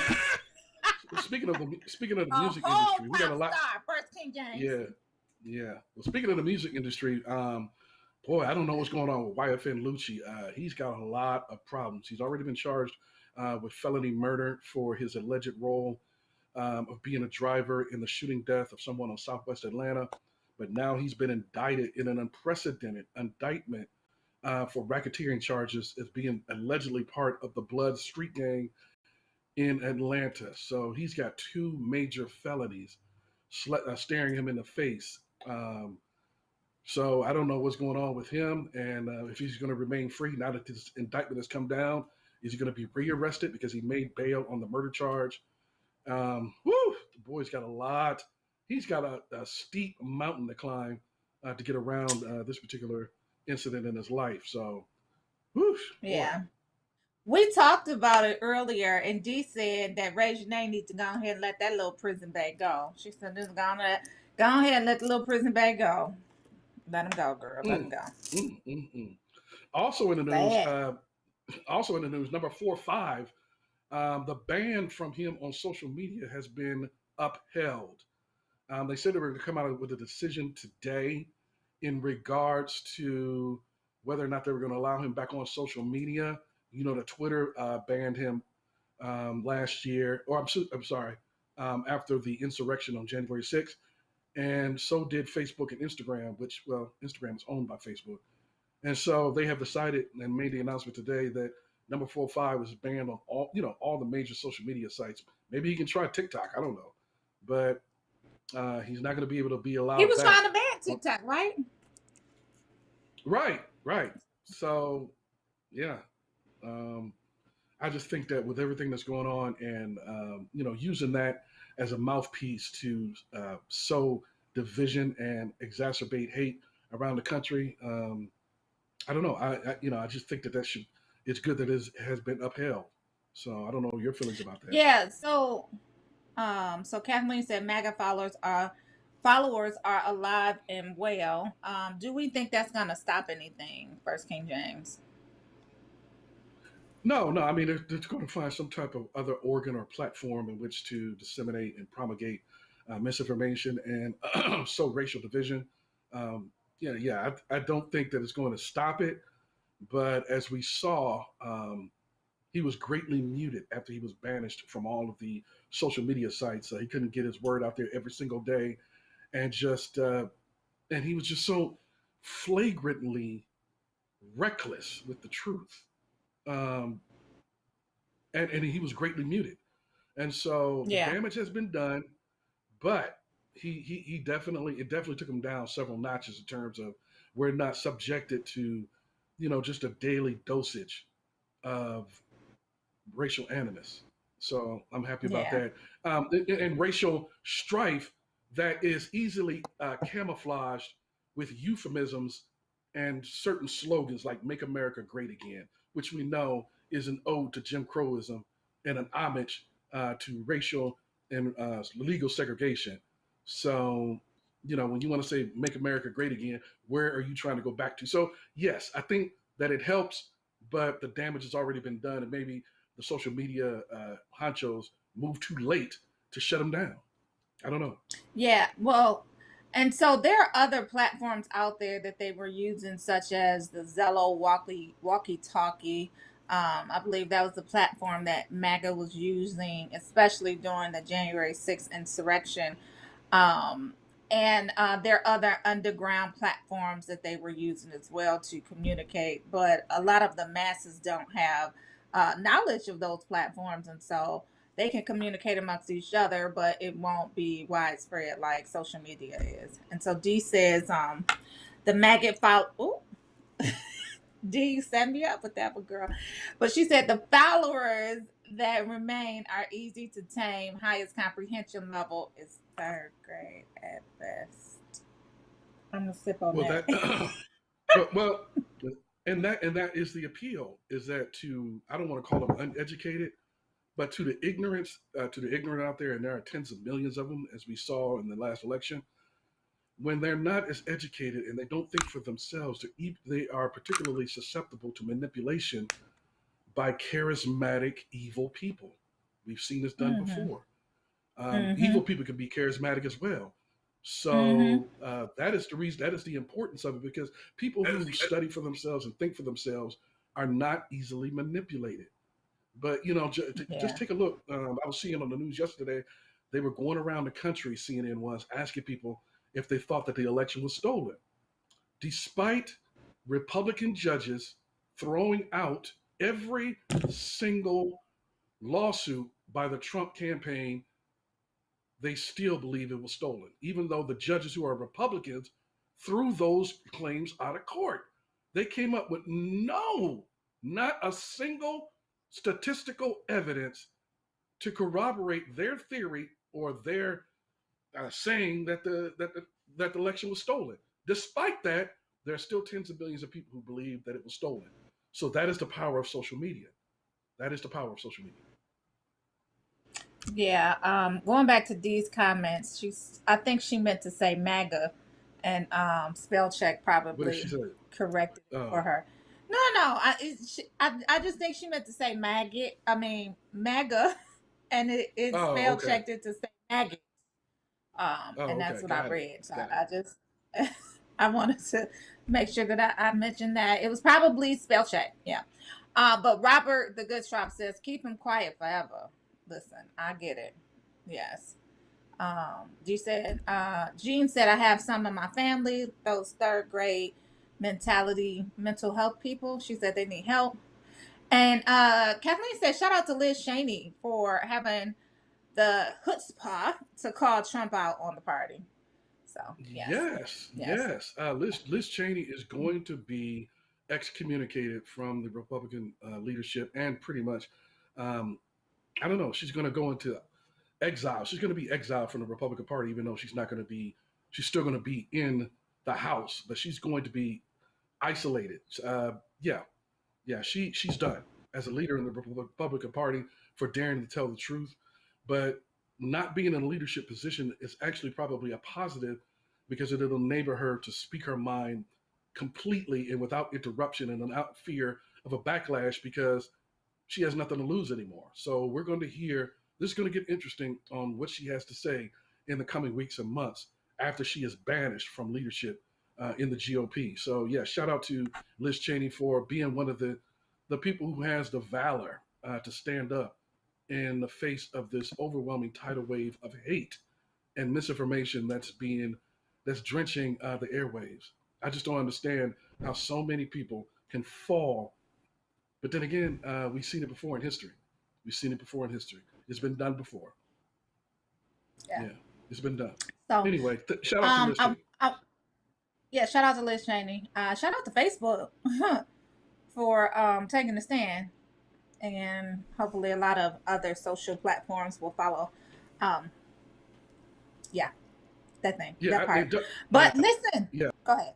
No. I was going to say the things that we also want to take a look at. It's kind of interesting that Derek Chauvin is calling for a new trial based upon the pronouncements of our auntie Maxine Waters, and so and a few other reasons. So he's looking for a retrial. But then again, recently, Miss Amber Geiger, the murderous cop, the killer cop from Dallas, who basically executed Botham Jean in Dallas. She's also looking for a new trial, or to have the decision thrown out.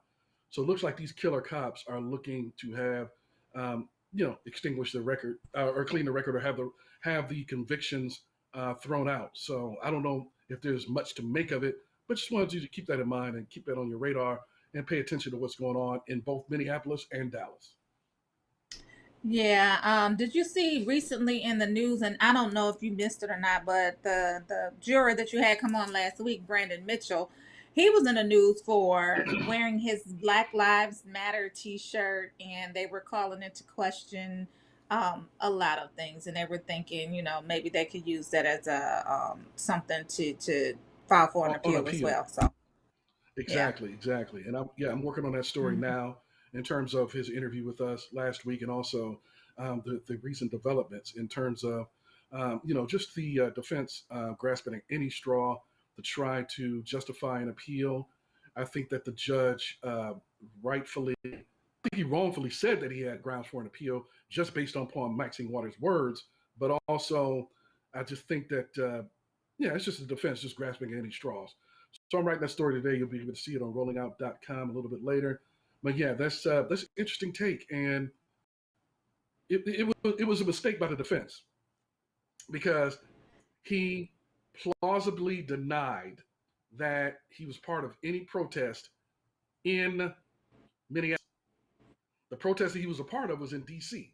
So when they had the questionnaire, he honestly said, "No, I was not part of a protest in Minneapolis." Right. So he got out of it. Right. So be able to use that. It was the questionnaire was prepared by it was, but they had an opportunity to depose him, to vet him, and they didn't ask the right question or explore it a little bit more, or say, "Were you part of this anywhere in the country?" So I don't think he has. Yeah, he answered correctly. Moving on. That's just simple-minded. I hope they don't use that as a valid basis to file for an appeal, because it just doesn't make sense right now. But I want to check into Facebook. We got Linda Shropshire Wilson tuning in from Lancaster, South Carolina. Is that your kinfolk? Linda Shropshire Wilson from South Carolina, Lancaster? Yeah, I believe so. I've never met her in person. Linda Shropshire. Okay, so if you're so sure of it, why did you ask the question? I'm just saying she gotta be. I'm just saying, shout out to Linda for tuning in. Hey girl, hey. Thank you for tuning in. We appreciate you. Thank you, Mrs. Shrop. Thank you for all the Shrops that are out there, supporting a brother. You know what I'm saying? And I'm blessing y'all with love back. Thank you for tuning in. What else is cracking on Facebook today? Well, I wanted to talk about this guy. Actually, he was a white guy that he got his PPP loan and he bought an alpaca farm. Did y'all? Who? Anybody see that? He bought an alpaca farm. So he was a white guy. I'm gonna tell y'all his name in a second, but he got his PPP loan and he went out and bought an alpaca farm. And I'm gonna tell y'all about it in a second. I wonder if producer TJ can bring it up. But his name is, give me 1 second, because I don't know why my internet is slow. The boys are home. That's probably why. He's a pizza shop owner, and he was accused. So let me say that he was accused of using his PPP to buy an alpaca farm, and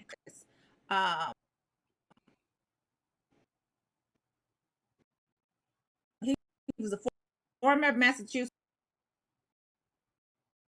pizza shop owner. He obtained coronavirus relief funds to buy an alpaca farm, federal prosecutors said. I'm not laughing. I'm not laughing.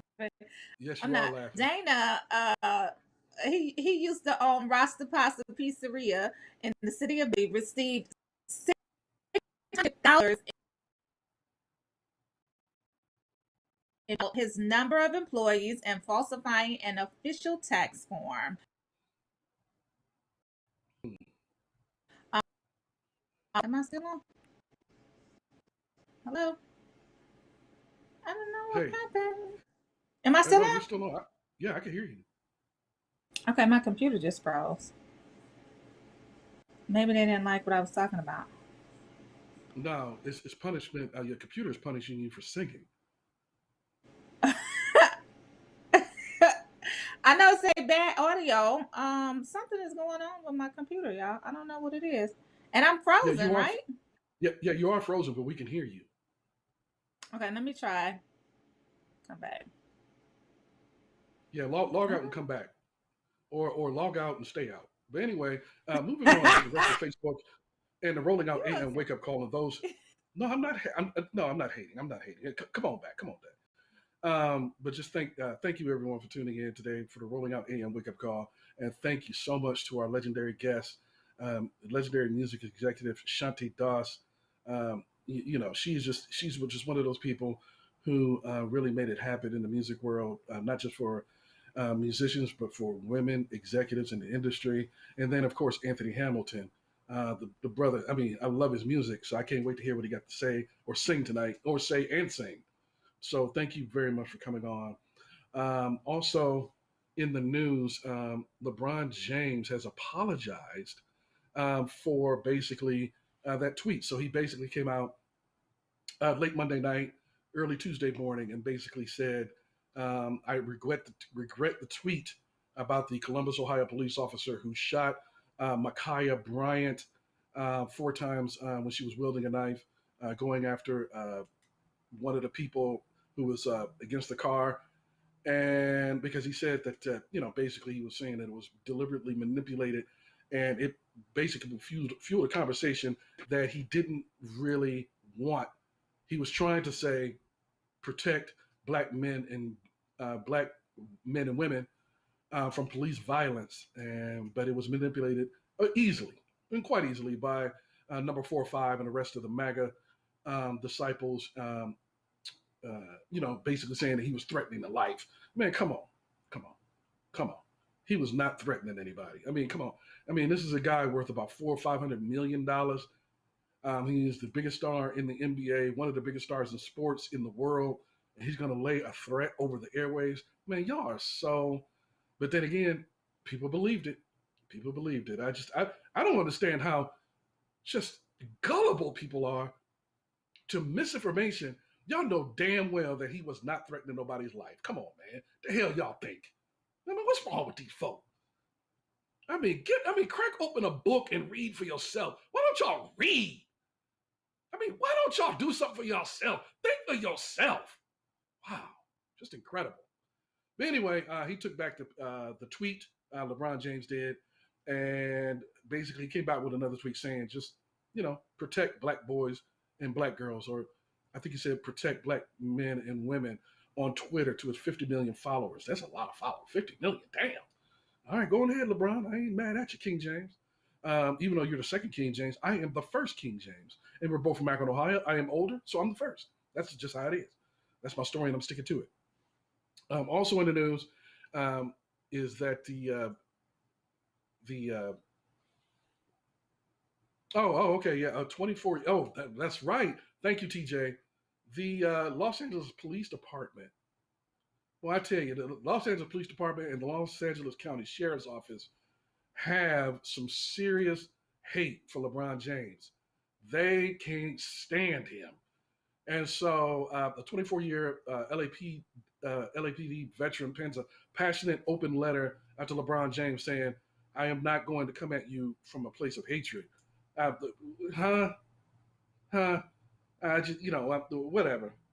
Whatever, man. He calls out LeBron James on policing, and as if LeBron James is not entitled to his opinion. So the LA Sheriff's Department and LA County, the LAPD and the LA County Sheriffs, y'all need to get out y'all's feelings. Y'all need to get out y'all's feelings. If y'all were doing right by black people, we would not have to say anything. If y'all don't want LeBron to say anything, then do right by black people. Okay, that's all we got to say. Y'all have not historically. Y'all are one of the most notorious departments in all of the country, which is what made Johnny Cochran a star in the first place. It wasn't the O.J. Simpson case. One of the most important cases that he did, Johnny Cochran, was that he took it to court. He sued the police department and had chokeholds outlawed in Los Angeles. This is Johnny Cochran's greatest feat, not O.J. Simpson. Actually, it goes in order. The outlaw of police chokeholds by the Los Angeles Police Department, that's number one. The freedom of Geronimo Pratt, the Black Panther who spent 27 years in prison wrongfully for allegedly murdering some white school teacher that he did not murder, and he got him free. And then number three was the O.J. Simpson trial. So y'all got a twist on Johnny Cochran. That's just when white folks noticed him. That's just when white folks noticed him. The Black community had already declared him a legend because of the work that he did with Geronimo Pratt and with outlawing police chokeholds. So the LA Police Department and the LA Sheriff's Department, get out of your feelings. The man is entitled to his opinion. If you want him to shut up, do right by us. Anyway, Portia is back, so we can go ahead and everyone can go ahead and hear what she has to say. Or you were going to check on Facebook. What was you about to say? I'm done. I was just trying to close out that story about that white man with the $600,000 PPP loan who closed down his business and moved to Vermont to buy a damn alpaca farm. Anyway, hopefully he gets thrown under the jail. Yeah. Okay, so he's been indicted. I don't know. He was charged with one count of wire fraud and one count of money laundering. His lawyer says my client denies the allegation and will have further comment at a later date. Anyway, I just thought it was funny. It's not as important as the Johnny Cochran story, and I don't know what was going on with my computer, so keep it moving. Well, it's all love. I'm just glad that the computer worked during the important interview that we had, because I think that mental health is something it needs to be completely destigmatized in the Black community forever. It needs to. I mean, really. I mean, one of my favorite shows. I said it on the previous show.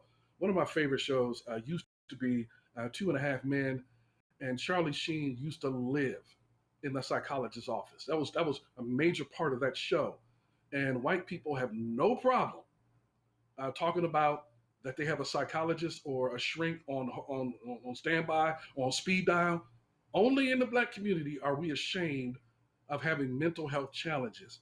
And that is the reason why so many of us go crazy. And that's why we have, back in the olden days, our parents and grandparents' generation, they used to always have in every house that one person in the family who stayed in the back room and never came out because they was crazy, because their mental health challenges weren't addressed. A lot of households had them. So I'm just glad that Shanti and Anthony Hamilton were able to come and speak on it. So, and your computer worked during that segment. So that was the important thing. Yeah. So that was important. That was importante. Absolutely. So thank you for holding it down. You've been coming through in the clutch recently. So, I guess that's what happens when you vibrate high. You get on the same frequency as other people, and y'all just kind of work together well. Even though they are dubbing us Pam and Martin, it's fine. Oh, I never thought about that. I love Terry. Listen, y'all, I do. I love the first King James, despite him being a hater. TJ, no, TJ.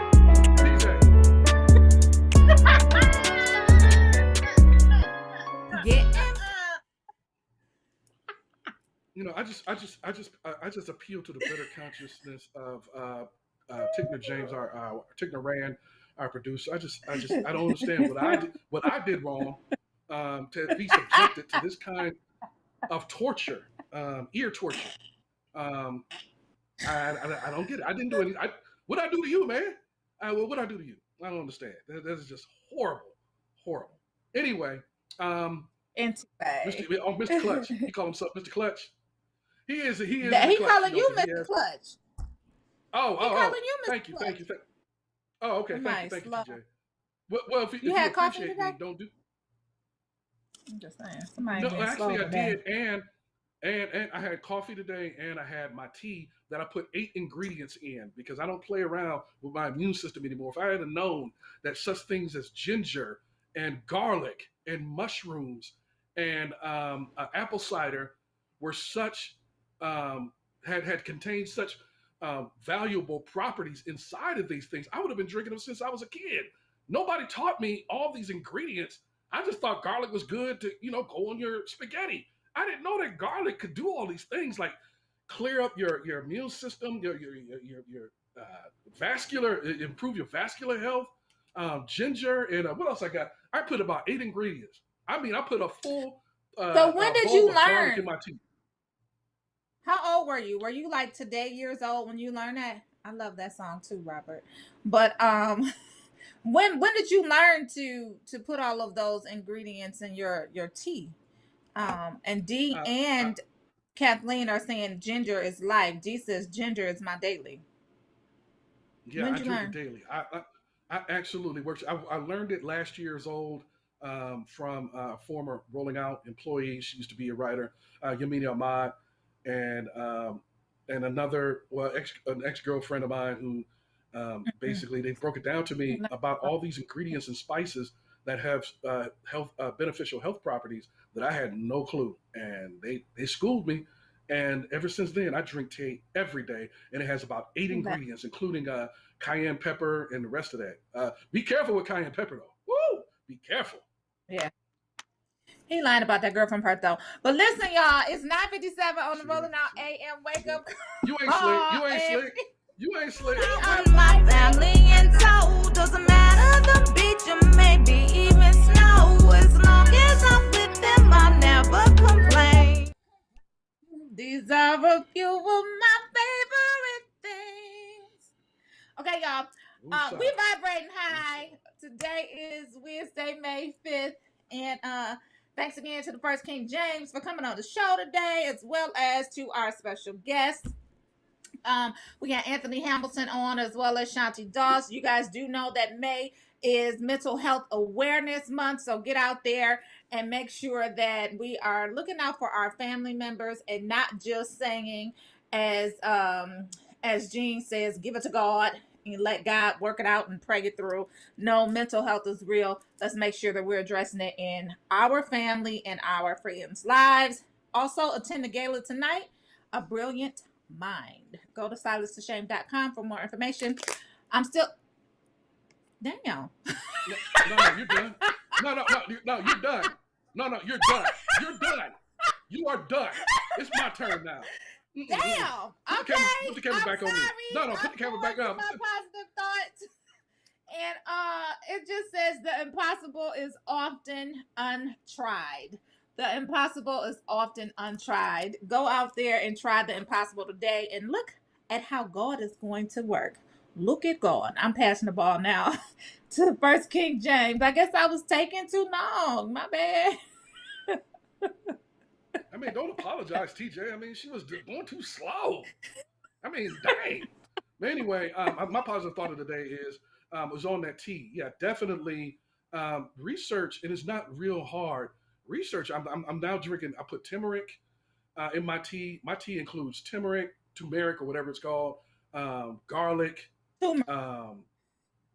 turmeric, garlic, apple cider, ginger, onions, and ginger. And these things have such amazing beneficial cayenne properties. Pepper. And cayenne pepper. Listen. Be careful with apple cider and cayenne pepper. I mean, these two things can put together can make a bomb. That's how hot they were. I nearly tore my chest out when I first drank it. So put them in small dosages. And so while we work on our mental health, let's take care of our physical health. Start drinking tea and start digesting on a daily basis these important spices and find out what they do. So that's it for me. First King James from Accra to Atlanta. Thank you very much for tuning in. Thank y'all for tuning in. We appreciate y'all. Go out and try the impossible today. Listen to my song, y'all. Let's download it. I'm about to go work with Anthony Hamilton to make sure that I perfect those vocals.